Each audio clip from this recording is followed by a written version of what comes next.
మనం ఎవరినైతే దైవ సమానులుగా పూజిస్తామో, ఎవరి ఫోటోలకైతే దండలు వేస్తామో, ఆ మహనీయుల ఆలోచనలన్నీ కూడా మనకు ఆదర్శమేనా?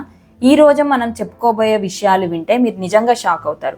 మన దేశ చరిత్రను మార్చిన కొందరు గొప్ప నాయకులు, మహిళల గురించి చేసిన వ్యాఖ్యలు ఈ రోజుల్లో ఎవరైనా చేసి ఉంటే ఖచ్చితంగా జైల్లో ఉండేవాళ్ళు, లేదా సోషల్ మీడియాలో నిమిషాల్లో వైరల్ అయిపోయేవాళ్ళు. మరి ఆ మాటలేంటి, ఎవరన్నారు చూద్దాం. మన జాతిపిత మహాత్మా గాంధీ గారు ఏమన్నారు తెలుసా? ఒక స్త్రీ ఇష్టానికి వ్యతిరేకంగా ఆమెను లోబర్చుకోవడం శారీరకంగా అసాధ్యం.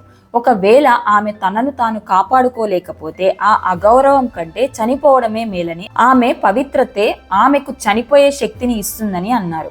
అంటే రక్షణ కంటే చావడమే పరిష్కారమా?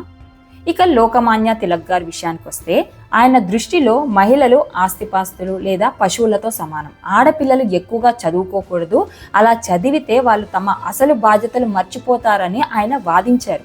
చదువు సంస్కారాన్ని ఇస్తుంది అనుకుంటే ఆయన మాత్రం చదువు బాధ్యతను పోగొడుతుంది అని భయపడ్డారు. ఇక పోరాట యోధుడు సవాస్కర్ ఇంకాస్త ముందుకెళ్లారు. యుద్ధాల్లో శత్రువుల మహిళల పట్ల హిందూ రాజులు దయచూపడాన్ని ఆయన ఒక వ్యూహాత్మక వైఫల్యం అని తన పుస్తకంలో రాసుకొచ్చారు.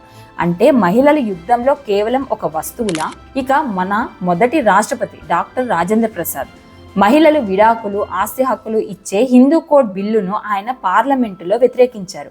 అతిగా చదువుకున్న మహిళలు మాత్రమే ఇలాంటి హక్కులు కోరుకుంటారు, నా భార్య అయితే విడాకుల మాట వింటేనే ఒప్పుకోదు అని గర్వంగా చెప్పుకున్నారు.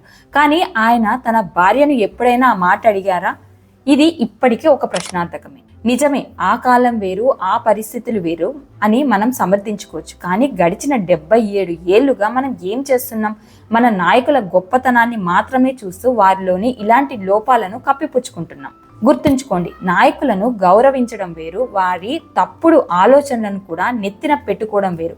ఒక వ్యక్తిని దేవుడిగా మార్చేసినప్పుడు మనం వారిలోని తప్పులను ప్రశ్నించే శక్తిని కోల్పోతాం. అప్పుడు మనకు తెలియకుండానే వారిలోని వివక్షను మనం కూడా అందిపుచ్చుకుంటాం. మరి మీరేమంటారు?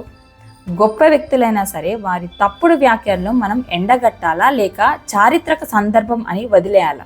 కింద కామెంట్లో చెప్పండి. వీడియో నచ్చితే ఒక లైక్ చేయండి.